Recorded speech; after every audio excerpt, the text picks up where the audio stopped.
ಅಂತ ಆದೇಶವನ್ನು ಕೊಟ್ಟಿದೆ.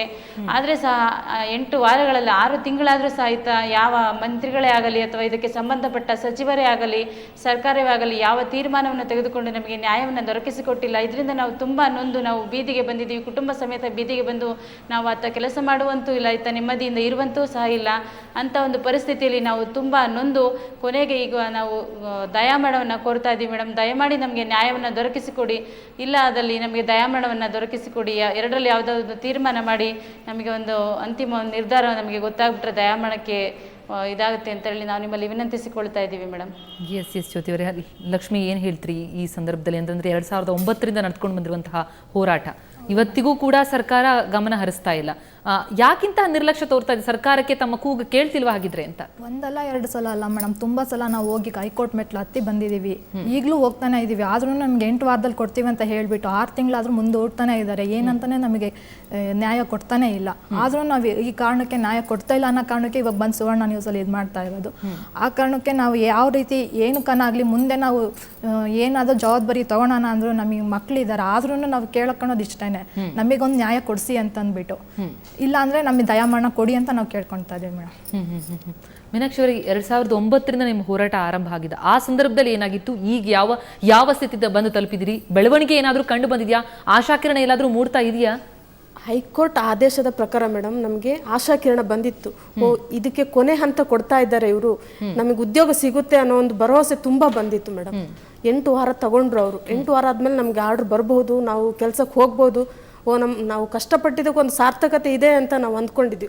ಒಂದು ಹಳ್ಳಿಯಿಂದ ಬಂದವ್ರು ಮೇಡಮ್, ಗ್ರಾಮೀಣ ಪ್ರದೇಶದಲ್ಲಿ ಓದಿ ನಾವು ಕಷ್ಟಪಟ್ಟು ಮೆರಿಟ್ ತಗೊಳ್ಳೋದಕ್ಕೆ ಎಷ್ಟು ಕಷ್ಟ ಇದೆ ಅನ್ನೋದು ನಮಗೆ ಗೊತ್ತಿದೆ. ಅದನ್ನ ಈ ಸರ್ಕಾರದವರು ಯಾಕೆ ಅವ್ರಿಗೆ ಮನವರಿಕೆ ಆಗ್ತಾ ಇಲ್ಲ? ಯಾಕೆ ಕೆಲಸ ಕೊಡ್ತೀವಿ ಅಂತ ಹೇಳ್ಬಿಟ್ಟು ಕೊಟ್ಟೋದನ್ನ ಅರ್ಧದಲ್ಲಿ ಯಾಕೆ ನಿಲ್ಸಿದ್ದಾರೆ? ಅದೇ ನಮ್ಗೆ ಅರ್ಥ ಆಗ್ತಾ ಇಲ್ಲ ಮೇಡಮ್, ನಿಜವಾಗ್ಲೂ ಅರ್ಥ ಆಗ್ತಾ ಇಲ್ಲ.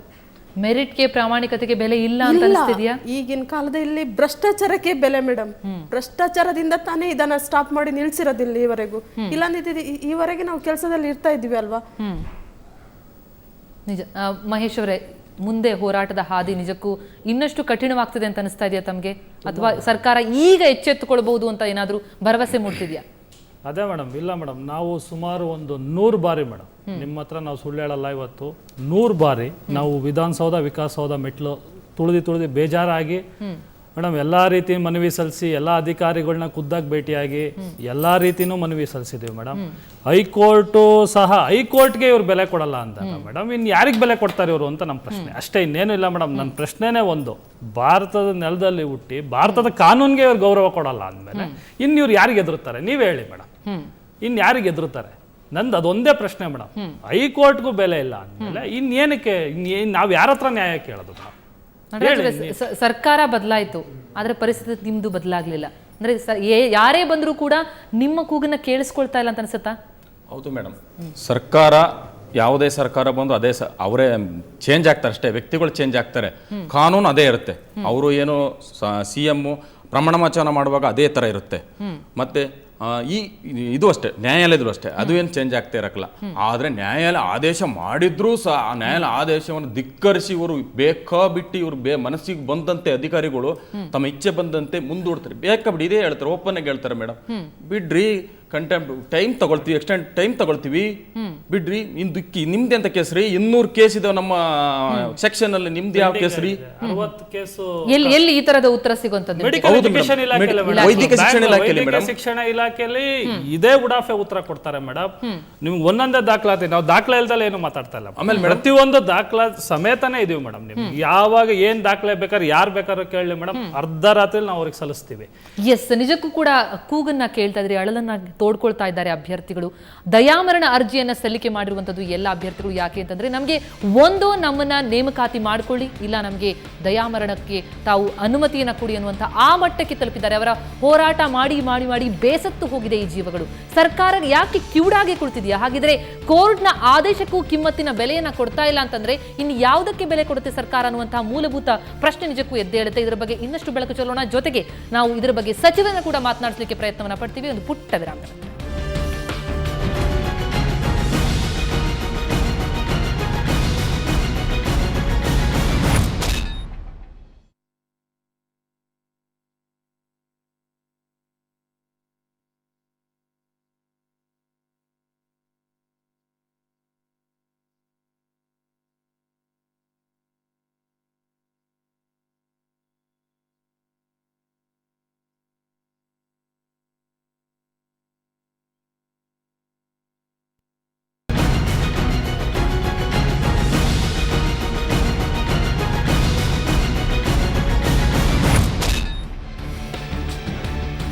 ಹೈಕೋರ್ಟ್ಗೂ ಡೋಂಟ್ ಕೇರ್ ದುನಿಯಾ ಚರ್ಚಾ ಕಾರ್ಯಕ್ರಮಕ್ಕೆ ಮತ್ತೊಮ್ಮೆ ಸ್ವಾಗತ ವೀಕ್ಷಕರೇ. ಹಾಸನ ವೈದ್ಯಕೀಯ ಕಾಲೇಜಿನಲ್ಲಿ ಬೋಧಕೇತರ ಸಿಬ್ಬಂದಿ ನೇಮಕಾತಿಯಲ್ಲಿ ದಿವ್ಯ ನಿರ್ಲಕ್ಷ್ಯನ ವಹಿಸ್ತಾ ಇದೆ ಸರ್ಕಾರ. ಹೈಕೋರ್ಟ್ನ ಆದೇಶ ಇದ್ರೂ ಕೂಡ ಆ ಅಭ್ಯರ್ಥಿಗಳನ್ನ ನೇಮಕಾತಿ ಮಾಡುವಲ್ಲಿ ನಿರ್ಲಕ್ಷ್ಯ ವಹಿಸ್ತಾ ಇರುವಂತದ್ದು.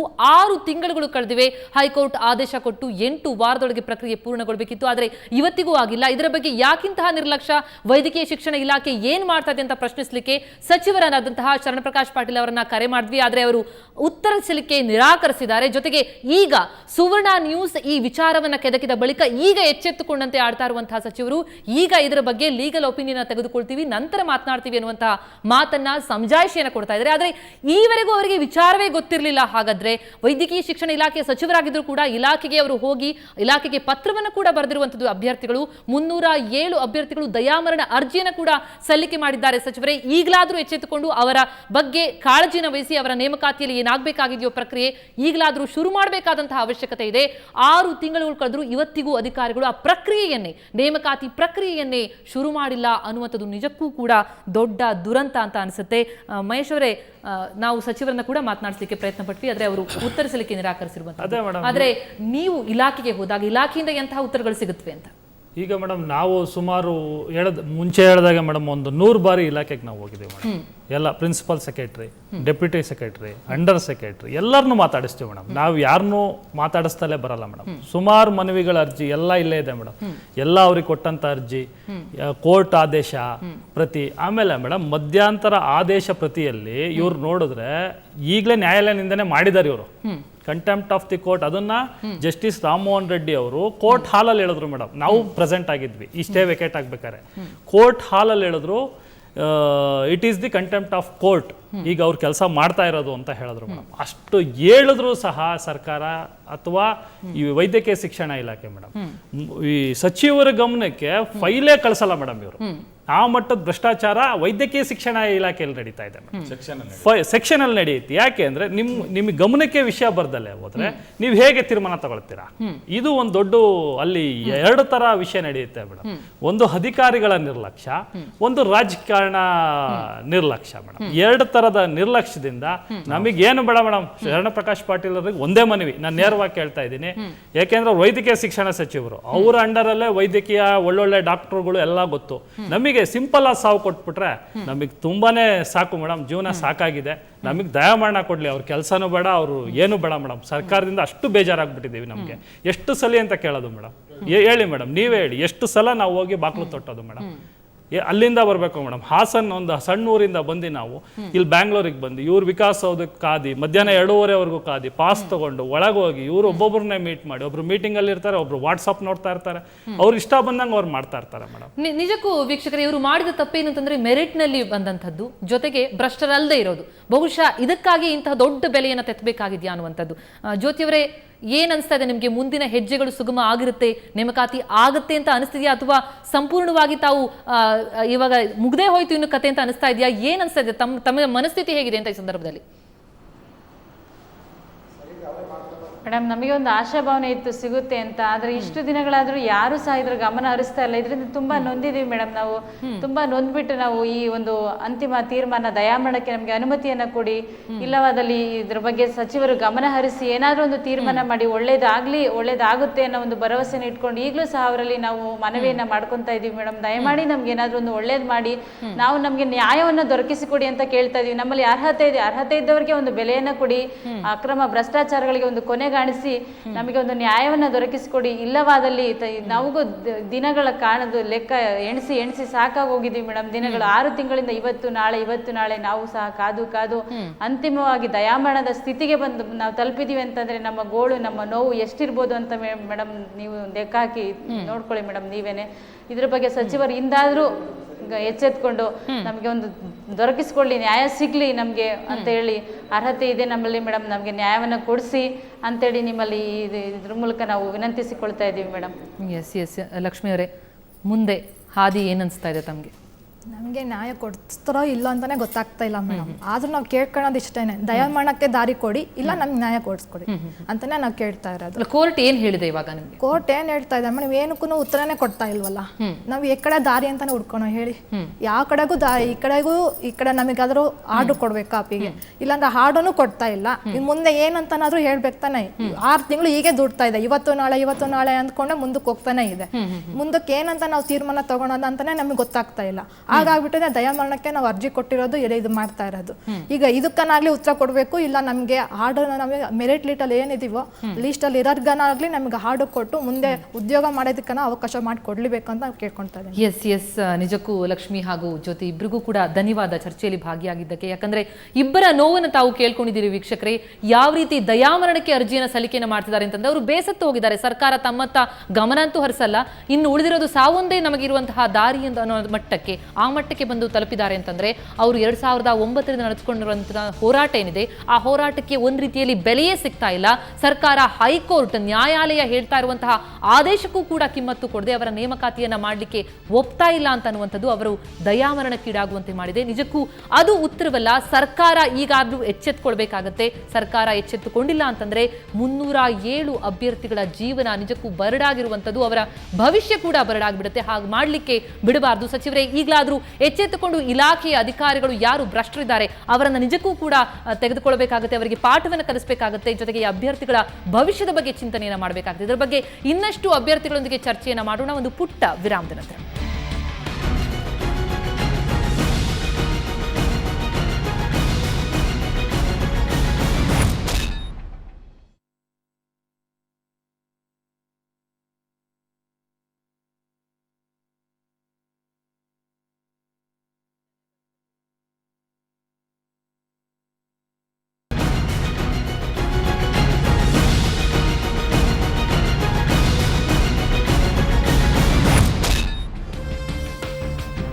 ಹೈಕೋರ್ಟ್ಗೂ ಡೋಂಟ್ ಕೇರ್ ದುನಿಯಾ ಚರ್ಚಾ ಕಾರ್ಯಕ್ರಮಕ್ಕೆ ಮತ್ತೊಮ್ಮೆ ಸ್ವಾಗತ ವೀಕ್ಷಕರೇ. ಹಾಸನ ವೈದ್ಯಕೀಯ ಶಾಲೆಯಲ್ಲಿ ಆಗಿರುವಂಥದ್ದು, ಅಲ್ಲಿರುವಂತಹ ಇಲಾಖೆಯಲ್ಲಿ ಆಗಿರುವಂತಹ ಒಂದು ದೊಡ್ಡದೊಂದು ಪ್ರಕರಣ ಅಂತಂದ್ರೆ, ಅಲ್ಲಿದ್ದಂತಹ ಅಭ್ಯರ್ಥಿಗಳಿಗೆ, ಮೆರಿಟ್ನಲ್ಲಿ ಬಂದಂತಹ ಅಭ್ಯರ್ಥಿಗಳಿಗೆ ಅವರು ಭ್ರಷ್ಟಾಚಾರವನ್ನ ಮಾಡ್ತಾ ಇಲ್ಲ, ಮೆರಿಟಲ್ಲಿ ಬಂದಿದ್ದಾರೆ, ಪ್ರಾಮಾಣಿಕವಾಗಿ ಬಂದಿದ್ದಾರೆ ಅನ್ನುವಂತಹ ಒಂದೇ ಒಂದು ಕಾರಣಕ್ಕೆ ಆ ಅಭ್ಯರ್ಥಿಗಳ ನೇಮಕಾತಿಯೇ ಆಗಿಲ್ಲ. 2009ರಲ್ಲಿ ಆಗಬೇಕಾಗಿದ್ದಂಥ ನೇಮಕಾತಿ ಕಳೆದ 6 ತಿಂಗಳ ಹಿಂದೆಯಷ್ಟೇ ಹೈಕೋರ್ಟ್ ಆದೇಶ ಇದ್ರೂ ಕೂಡ ಇವತ್ತಿಗೂ ಅವರನ್ನ ನೇಮಕ ಮಾಡಿಕೊಂಡಿಲ್ಲ.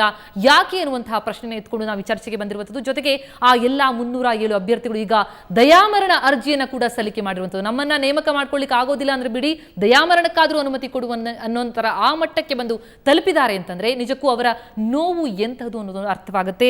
ಅಂತಹದೇ ಒಬ್ಬ ನೊಂದ ಅಭ್ಯರ್ಥಿ ಹರೀಶ್ ಅನ್ನೋರು ಕೂಡ ನಮ್ಮ ಜೊತೆಗೆ ಜಾಯ್ನ್ ಆಗಿದ್ದಾರೆ. ಹರೀಶ್, ಕಾರ್ಯಕ್ರಮಕ್ಕೆ ಸ್ವಾಗತ. ಹರೀಶ್ ಅವರೇ, ಈಗ ಏನ್ ಮಾಡ್ಕೊಂಡಿದ್ರಿ ತಾವು? 2009 ಆಗ್ಬೇಕಿತ್ತು ನೇಮಕಾತಿ. ಮೇಡಮ್, ನಮ್ದು ಮೆರಿಟ್ ಲಿಸ್ಟ್ ಅಲ್ಲಿ ಸೆಲೆಕ್ಷನ್ ಆದಾಗ ತುಂಬಾ ಖುಷಿಯಿಂದ ಹೆಂಗ ಸೆಲೆಕ್ಷನ್ ಆಗಿದ್ವಿ ಅನ್ನೋ ತುಂಬಾ ಖುಷಿ ಇತ್ತು. ಆದ್ರೆ ಇತ್ತೀಚಿನ ದಿನಗಳಲ್ಲಿ ನಾವು ಈ ವರದಿಯನ್ನ ನೋಡಿದಾಗ ಮತ್ತೆ ಈ ಕೇಸಿನ ಹಿನ್ನಡೆ ನೋಡಿದಾಗ ಮತ್ತೆ ನಮ್ಗೆ ಮುನ್ನಡೆ ಆಗ್ತಾ ಇದೆ, ಮತ್ತೆ ಸರ್ಕಾರ ಹಿನ್ನಡೆಯನ್ನ ಮಾಡ್ತಾ ಇದೆ. ಅದರಿಂದ ನಾವು ನೊಂದು ಈಗ ನಾವೆಲ್ಲರೂ ನಿಶ್ಚಯ ಮಾಡಿದ್ದೀವಿ, ಅಂದ್ರೆ ನಾವು ಈ ಒಂದು ಸ್ಥಾನವನ್ನ ಪಡ್ಕೊಂಡ್ರು ಮತ್ತೆ ಇಷ್ಟೊಂದು ಅರ್ಹತೆಯನ್ನ ಪಡ್ಕೊಂಡ್ರು ನಮಗೆ ಅವಕಾಶವನ್ನ ಮಾಡ್ಕೊಡ್ತಿಲ್ಲ ಅಂತ ಅಂದ್ಬಿಟ್ಟು ತುಂಬಾ ನೊಂದಿದೀವಿ. ಅದಕ್ಕೆ ಸರ್ಕಾರಕ್ಕೆ ಮತ್ತೆ ಹೈಕೋರ್ಟ್ಗೆ ನಮ್ಗೆ ದಯಾಮರಣವನ್ನ ಕೊಡಿಸುವಂತಹ ವ್ಯವಸ್ಥೆಯನ್ನ ಮಾಡಬೇಕು ಅಂತ. ಮತ್ತೆ ನಾನು 2009ರಲ್ಲಿ ಆಗ್ತಾಗ 2010ರಲ್ಲಿ ನನಗೆ ಮೆರಿಟ್ ಲಿಸ್ಟ್ ಅಲ್ಲಿ ಸೆಲೆಕ್ಷನ್ ಆದ್ರೆ ತುಂಬಾ ಅನಿವಾರ್ಯ ಕಾರಣದಿಂದ ನಮ್ಗಾಗ್ಲಿಲ್ಲ. ಉಪವಾಸ, ಸತ್ಯಾಗ್ರಹ ಇವನ್ನೆಲ್ಲ ಕೈಗೊಂಡ್ರು ಸಹ ನಮ್ಗೆ ಅವಕಾಶ ಮಾಡಿಕೊಡ್ಲಿಲ್ಲ. ಆದ್ರೂ ನೊಂದು ನಮ್ಮ ಜೀವನ ನಡಿಬೇಕು ಅನ್ನೋ ಉದ್ದೇಶದಿಂದ ನಾನು ರಾಜ್ಯಶಾಸ್ತ್ರ ಉಪನ್ಯಾಸಕನಾಗಿ ಚಿತ್ರಕೂಟ ಕಾಲೇಜು ತಿಪ್ಕೊಂಡ್ರಲ್ಲಿ ಇಲ್ಲಿ ಉಪನ್ಯಾಸಕನಾಗಿ ಕೆಲಸವನ್ನ ನಿರ್ವಹಿಸ್ತಾ ಇದ್ದೀನಿ ಮೇಡಮ್. ಮಹೇಶ್ವರಿ, ತಾವೇನ್ ಮಾಡ್ಕೊಂಡಿದ್ರಿ? ಯಾಕಂದ್ರೆ ಜೀವನ ನಿರ್ವಹಣೆಗೆ ಒಂದು ಕಡೆ ಹೋರಾಟ ಮಾಡಬೇಕಾಗಿದೆ, ಇನ್ನೊಂದು ಕಡೆ ಜೀವನ ನಿರ್ವಹಿಸಬೇಕಾಗಿದೆ ಮೇಡಮ್. ಈಗ ಹಾಸನಲ್ಲಿ ನಾನು ಒಂದು ಸಣ್ಣ ಬಿಸ್ನೆಸ್ ಮಾಡ್ತಾ ಇದ್ದೀನಿ ಮೇಡಮ್, ಜೀವನ ನಿರ್ವಹಣೆಗೆ. ಯಾಕೆಂದ್ರೆ ನನಗೂ ಹೆಂಡತಿ ಇದ್ದಾನೆ, ಮಗ ಒಬ್ಬ ಇದ್ದಾನೆ. ನಾನೀಗ ಅವ್ರನ್ನ ಸಾಕ್ಲೇಬೇಕಾದ ಅನಿವಾರ್ಯತೆ. ನನಗೆ ಈ ಕೆಲಸ ಸಿಗುತ್ತೆ ಅನ್ನೋ ಒಂದೇ ಒಂದು ಕಾರಣದಿಂದ ನಾನು ಮದುವೆ ಆದೆ. ಬಟ್ ಈಗ ಮದುವೆ ಆಗಿದ ತಕ್ಷಣ ಈ ಕೋರ್ಟ್ ಆದೇಶ ಇಷ್ಟೇ ಆಗಿದೆ. ಈಗ ಮಾತೆತ್ತಿದ್ರೆ ಏನು ವೈದ್ಯಕೀಯ ಶಿಕ್ಷಣ ಇಲಾಖೆಯಲ್ಲ ಮೇಡಮ್, ನಾವು ಯಾವಾಗ ಹೋದ್ರೆ ಏನನ್ನೋರು ನೋಡಪ್ಪ ಕೋರ್ಟ್ ಅಲ್ಲಿ ಇದೆ, ಕೋರ್ಟ್ ಇಂದ ಡಿಸೈಡ್ ಆಗಿದ ತಕ್ಷಣ ನಾವು ತಕ್ಷಣ ತೀರ್ಮಾನ ತಗೊಳ್ತೀವಿ, ನೀವು ಹೋಗಿ ಫಸ್ಟ್ ಕೋರ್ಟ್ ಹೋಗಿ ಫೇಸ್ ಮಾಡಿ. ಎಸ್, 307 ಜನ ಅಭ್ಯರ್ಥಿಗಳು ತಮ್ಮ ನೇಮಕಾತಿ ಆಗಿಲ್ಲ ಅಂತನ್ನುವಂತಹ ನೋವಲ್ಲಿದ್ದಾರೆ. ಆದ್ರೆ ನೇಮಕ ಆದಂತಹ ಅಭ್ಯರ್ಥಿ ಅಣ್ಣಸ್ವಾಮಿ ಅಂತನವರು ನಮ್ಮ ಜೊತೆ ದೂರವಾಣಿ ಸಂಪರ್ಕದಲ್ಲಿದ್ದಾರೆ. ಅಣ್ಣಸ್ವಾಮಿ ಅವರೇ, ನಮಸ್ಕಾರ. ಮೇಡಮ್ ನಮಸ್ತೆ ಮೇಡಮ್. ಅಣ್ಣಸ್ವಾಮಿ ಅವರೇ, ಏನ್ ಹೇಳ್ತೀರಿ ನೊಂದ ಅಭ್ಯರ್ಥಿಗಳಿಗೆ ತಾವು? ಮೇಡಮ್ ಈ ವಿಷಯ ಚರ್ಚೆಗೆ ಇಟ್ಟಿರೋದು ಸ್ವಾಗತಾರ್ಹ. ಆದ್ರೆ ನೀವು ನಿಜಾಂಶ ತಿಳ್ಕೊಂಡು ಈ ವಿಷಯನ ನೀವು ರಾಜ್ಯದ ಜನತೆಗೆ ತಿಳಿಸ್ಬೇಕು ಮೇಡಮ್. ಹೇಳಿ ನಿಮಗೆ ಗೊತ್ತಂತಹ ನಿಜಾಂಶಗಳನ್ನ ಹೇಳಿ. ನಿಜಾಂಶ ನಾನು ಹೇಳ್ತೀನಿ ಮೇಡಮ್. ಫಸ್ಟ್ ಆಫ್ ಆಲ್ ಇವರು ನಮ್ಮ ನೋಟಿಫಿಕೇಶನ್ ಏನು 9/9/2009 ನೋಟಿಫಿಕೇಶನ್ ಆಯ್ತು. ಅದರಲ್ಲಿ 1:10 ಇಂಟರ್ವ್ಯೂ ಮಾಡಿ ರೋಸ್ಟರ್ ಮಾಡಿ ಎಲ್ಲ ಮಾಡಿ ನೇಮಕಾತಿ ಮಾಡ್ಬೇಕು ಅಂತ ಆ ನೋಟಿಫಿಕೇಶನ್ ಅಲ್ಲಿ ಇದೆ. ನಮ್ಮನ್ನ ಯಡಿಯೂರಪ್ಪ ಮುಖ್ಯಮಂತ್ರಿ ಆಗಿದ್ದಾಗ ನಮ್ಮ ನೇಮಕಾತಿ ಆದೇಶನ ಏನು ಇಲ್ಲಿಗಲ್ ಅಂತ ಹೇಳ್ಬಿಟ್ಟು ವಜಾ ಮಾಡಿದ್ರು. ನಾವು ಕೋರ್ಟ್ ಅಲ್ಲಿ ಸತತವಾಗಿ 12 ತಿಂಗಳು ಹೋರಾಟ ಮಾಡಿ ಕೋರ್ಟ್ ಇಂದ ನಾವು ಕೆಲಸ ತಗೊಂಡ್ ಬಂದು ನೀವು ಅವ್ರನ್ನ ವಜಾ ಮಾಡಿರೋದು ಸರಿ ಇಲ್ಲ, ಇವರಿಗೆ ಕೆಲಸ ಕೊಡಿ ಅಂತ ಜಸ್ಟಿಸ್ ರಾಮಮೋಹನ್ ರೆಡ್ಡಿ ಅವರು ಹೇಳಿದ್ರು. ನಮ್ಗೆ ಕೆಲಸ ಕೊಟ್ಟರು, ಹೋರಾಟದ ಮುಖಾಂತರ ನಾವು ಕಾನೂನು ಪ್ರಕಾರನೇ ಕೆಲಸ ತಗೊಂಡು ಸತತವಾಗಿ 4 ವರ್ಷದಿಂದ ಕೆಲಸ ಮಾಡ್ತಾ ಇದೀವಿ. ಈಗ ಇವ್ರ ನೇಮಕಾತಿನೇ ಏನೋ GCL ಒಬ್ರು ರಾಮದಾಸ್ ಮೆಡಿಕಲ್ ಎಜುಕೇಶನ್ ಮಿನಿಸ್ಟರ್ ಆಗಿದ್ದಾಗ ಮೆರಿಟ್ ಲಿಸ್ಟ್ ಅಂತ ಮಾಡಿದ್ರು, ರಾತ್ರಿ ಮಾಡಿದ್ರು. ಈ ಮೆರಿಟ್ ಲಿಸ್ಟ್ ಅಂತ ಮಾಡಿರೋದೇ ಇಲ್ಲಿಗಲ್. ಅವ್ರು ಅಲ್ಲಿಗೆ ಬಂದಿರೋದೇ ಅವರು ಕಾನೂನು ಪ್ರಕಾರ ಹೋರಾಟ ಮಾಡ್ಲಿ ಮೇಡಮ್, ನಮ್ದು ಯಾವ್ದು ಅಭ್ಯಂತರ ಇಲ್ಲ. ಯಾರಿಗೆ ನ್ಯಾಯ ಹಲೋ ಹೇಳಿ ಯಾರು ಕಾನೂನು ಪ್ರಕಾರ ಬಂದಿದ್ದಾರೆ ಅವ್ರಿಗೆ ಕೆಲಸ ಸಿಗ್ಲಿ. ಅವರು ನಮ್ಮಂಗೇನೆ ಅವ್ರಿಗೆ ಅನ್ಯಾಯ ಆಗಿರೋ ಅವ್ರಿಗೆ ಕೆಲಸ ಸಿಗ್ಲಿ. ಈಗ ಅವ್ರು ಹೇಳ್ತಾ ಇದಾರೆ ಕಂಟೆಂಪ್ಟ್ ಆಗುತ್ತೆ ಅಂತ. ಕಂಟೆಂಪ್ಟ್ ಆಗುತ್ತೆ ಅಂದ್ಮೇಲೆ ಇವ್ರು ಕಂಟೆಂಪ್ಟ್ ಯಾಕೆ ಆಗ್ತಿಲ್ಲ? ಕೋರ್ಟ್ ಅವರಿಗೆ ಚಿಮಾರಿ ಹಾಕಿ ಕೋರ್ಟ್ ಆದೇಶ ಇದೆ ಇಲ್ಲ ಕೋರ್ಟ್ ಆದೇಶ ಇದ್ರೆ ಅವ್ರು ಹೋಗ್ಬೋದಲ್ಲ ಮೇಡಮ್, ಕಂಟೆಂಪ್ಟ್ ಹೋಗ್ಬೋದು, ಕೆಲಸ ತಗೋಬಹುದು. ಕಾನೂನು ಪ್ರಕಾರ 500 ರೂಪಾಯಿ ದಂಡ ಹಾಕಿ ಕೋರ್ಟ್ ಕಳ್ಸಿದೆ. ಜಸ್ಟಿಸ್ ರಾಮಮೋಹನ್ ರೆಡ್ಡಿ ಅವರೇ 500 ರೂಪಾಯಿ ದಂಡ ಹಾಕಿ ನಾನು ಇದನ್ನೆಲ್ಲ ಸರ್ಕಾರಕ್ಕೆ ಬಿಟ್ಟಿದ್ದೀನಿ, ನೀವು ಹೋಗಿ ಅಂತ ಜಸ್ಟಿಸ್ ರಾಮಮೋಹನ್ ರೆಡ್ಡಿ ಅವರು ಹೇಳ್ ಕಳ್ಸಿದ್ದಾರೆ. ಅವರಿಗೆ ನ್ಯಾಯ ಇದೆ. ಅಲ್ಲಿ ಕೊಡ್ತಿರೋ ನನ್ನ ಸ್ನೇಹಿತರೆ ಮಹೇಶ್, ನಟರಾಜು ನನ್ನ ಸ್ನೇಹಿತರೆ. ಅವ್ರಿಗೆ ಕೆಲಸ ಕಾನೂನು ಪ್ರಕಾರ ತಗೊಳಿದ್ರೆ ಕಾನೂನು ಹೋರಾಟ ಮಾಡಿ ತಗೊಳ್ಳಿ ಮೇಡಮ್. ನಾವು ಸುಳ್ಳು ನೀವು ಆ ಚರ್ಚೆ ಮಾಡ್ಬೇಕಾದ್ರೆ ನಮ್ಮಲ್ಲಿ ಯಾರು 2 ಜನ 3 ಜನನ ನೀವು ರಾಜ್ಯ ಜನತೆಗೆ ನಿಜಾಂಶ ತಿಳಿಸ್ಬೇಕು. ನೀವು ಮೀಡಿಯಾದವರು ಎಲ್ಲರೂ ತೆಗೆದುಕೊಂಡಿರೋದು ಅಣ್ಣಸ್ವಾಮಿ ಅವರೇ, ನಿಮ್ಮ ಒಪಿನಿಯನ್ ಏನಿದೆ ಅನ್ನೋದನ್ನ ಕೂಡ ಕೇಳಿಸ್ಕೊಳ್ತಾ ಇದೀವಿ ನಾವು. ಹೇಳಿ ಮೇಡಮ್. ನಮ್ಮ ಅಳಲಿರುವಂತದ್ದು, ಅವರ ಅಳಲಿರುವಂತದ್ದು ಏನು ಅಂತಂದ್ರೆ ಅಭ್ಯರ್ಥಿಗಳು ಯಾರಿದ್ದಾರೆ ಅವರ ನೇಮಕಾತಿ ಆಗ್ಬೇಕಾಗಿದೆ, ಯಾರು ಮೆರಿಟ್ ಮೂಲಕ ಬಂದಿದ್ದಾರೆ, ಕೋರ್ಟ್ ಆದೇಶ ಏನಿದೆ ಆ ಆದೇಶಕ್ಕೆ ಫಲವಾಗಿ ಸರ್ಕಾರ ಅವರನ್ನ ನೇಮಕಾತಿ ಮಾಡ್ಕೊಳ್ಬೇಕು ಅಂತ ಅನ್ನೋದು ಅವರ ಕೂಗು ಅಷ್ಟೇ. ಧನ್ಯವಾದಗಳು ಅಣ್ಣಸ್ವಾಮಿ ಅವರು ತಮ್ಮ ಅಭಿಪ್ರಾಯವನ್ನ ಮಂಡಿಸಿದ್ದಕ್ಕೆ, ಸುವರ್ಣ ನ್ಯೂಸ್ನೊಂದಿಗೆ ಮಾತನಾಡಿದ್ದಕ್ಕೆ. ಏನ್ ಹೇಳ್ತೀರಿ ಮಹೇಶ್ ಅವರೇ? ನಾನು ಹೇಳ್ತೀನಿ ಮೇಡಮ್. ಇದು ಈಗ ಮಾತಾಡಿದಂತ ನನ್ನ ಸ್ನೇಹಿತರು 2007ರಿಂದ ಅವರು ಸಂಚಿತ ವೇತನದಲ್ಲಿ ಅಂದ್ರೆ ಆ ಸಂಸ್ಥೆ ಪ್ರಾರಂಭವಾದ ಅಂತ ಇದರಲ್ಲಿ ದಿನಗೂಲಿ ನೌಕರಾಗಿ ಕೆಲಸ ನಿರ್ವಹಿಸ್ತಿದ್ರು. ಇವರು ಏನು ಮಾಡಿದ್ರು 9/9ರಲ್ಲಿ ಹೈಕೋರ್ಟಿಗೆ ಕೇಸ್ ಹಾಕಿದ್ರು. ರಿಪೀಟೆಡ್ ಇವರು ರಾಮಚಂದ್ರೇಗೌಡರು ಮನವಿ ಕೊಟ್ಟರು, ಸ್ವಾಮಿ ನಮ್ಮನ್ನ ನಾವು ಪರ್ಮನೆಂಟ್ ಮಾಡಿ ನಮ್ಮನ್ನ 136 ಜನ ಮಾತ್ರ ಕೆಲಸ ಮಾಡ್ತಿದ್ರು ಆ ಟೈಮ್ನಲ್ಲಿ. ಹಂತವಾಗಿ 2007 2008 9ರವರೆಗೂ ಸೇರ್ಕತ್ತೆ. ಬೇಕಾದಾಗ ದಿನಗೂಲಿ ನೌಕರನ್ನ ತಗೊಳ್ತಿದ್ರು. ಆಗ ಕೋರ್ಟ್ ಮಾನ್ಯ ನ್ಯಾಯಾಲಯ ಏನಂತ ಹೇಳ್ತು, ಈ ತರ ನಿಮ್ಮನ್ನ ಪರ್ಮನೆಂಟ್ ಮಾಡಕ್ಕಾಗಲ್ಲ. ರಾಮಚಂದ್ರಗೌಡರಿಗೆ ಅಫಿಡೇವಿಟ್ ಹಾಕಕ್ಕೆ ಹೋಗಿ ಅಫಿಡೇವಿಟ್ ನ ವಾಪಸ್ ಕಳಿಸಿದ್ದಾರೆ. ಹೌದು ಮೇಡಮ್, ವಾಪಸ್ ಕಳಿಸಿದ್ದಾರೆ. ಕೋರ್ಟ್ ಆದೇಶ ಇದೆ, ಆದೇಶ ಇದೆ, ನಮ್ಮ ಹತ್ರ ಆದೇಶ ಪ್ರತಿ ಇದೆ. ನಾವು ಆದೇಶ ಪ್ರತಿ ಇಲ್ದಲೆ ಕಾನೂನಾತ್ಮಕವಾಗಿದೆ ಅಂತ ಕಾನೂನಾತ್ಮಕ. ಈಗ ಅದ ಮೇಡಮ್, ಇವ್ರನ್ನ ವಜಾ ಆದ್ಮೇಲೆ ಹೊಸ ನೋಟಿಫಿಕೇಶನ್ ಮಾಡಿದ್ದು 2009 ಬೈಲಾ ಬುಕ್ ಅಲ್ಲೇ ಇದೆ. ನೋಟಿಫಿಕೇಶನ್ ಕಾಲ್ ಮಾಡಿದಾಗಲೇ ಹಳೆ ಎಲ್ಲ ನೇಮಕಾತಿಯನ್ನು ವಜಾ ಮಾಡಿ ಹೊಸ ನೇಮಕಾತಿಗೆ ಆದೇಶಿಸಿದೆ ಹೈಕೋರ್ಟ್. ಆದೇಶದಲ್ಲಿ ಪ್ರಶ್ನೆನೇ ಇಲ್ಲ. ಇವರು ಕೆಲಸ ಮಾಡ್ತಾ ಇದ್ದೆ, ನಾನು ಆಮೇಲೆ ಕೆಲಸ ಮಾಡ್ತಾ ಇದ್ದೆ ಇಲ್ಲ. ಆಯ್ತು, ಅವ್ರ ಪರ್ಸೆಂಟೇಜ್ ಓಪನ್ ಆಗೇ ಬರ್ಲಿ ಮೇಡಮ್. ನಮ್ಮ ಪರ್ಸೆಂಟೇಜ್ ಅವ್ರ ಪರ್ಸೆಂಟೇಜ್ ಕಂಪೇರ್ ಮಾಡ್ಲಿ. ಅವ್ರ ಪರ್ಸೆಂಟೇಜ್ ನಮ್ಗಿಂತ ಜಾಸ್ತಿ ಇದೆ ಅಂದ್ರೆ ನಾವ್ ಇಲ್ಲಿಂದಾನೇ ಎದ್ದು ಹೋಗ್ತೀವಿ ಮೇಡಮ್. ನಾವು ಮಾತೇ ಆಡಲ್ಲ. ನೀವು ಕಮ್ಮಿ ಇದ್ರೆ ನೀವೇನ್ ಮಾಡ್ತೀರಾ? ರಾಜೀನಾಮೆ ಬರ್ಕೊಡ್ತೀರಾ? ಅಷ್ಟೇ ನಮ್ಮ ಪ್ರಶ್ನೆ. ನೀವು ಕಮ್ಮಿ ಇದ್ರೆ ನೀವು ರಾಜೀನಾಮೆ ಕೊಡಿ. ನಾವು ಕಮ್ಮಿ ಇದ್ರೆ ಮತ್ತೆ ಮಾತೇ ಆಡೋದಿಲ್ಲ ಮೇಡಮ್. Hassan medical college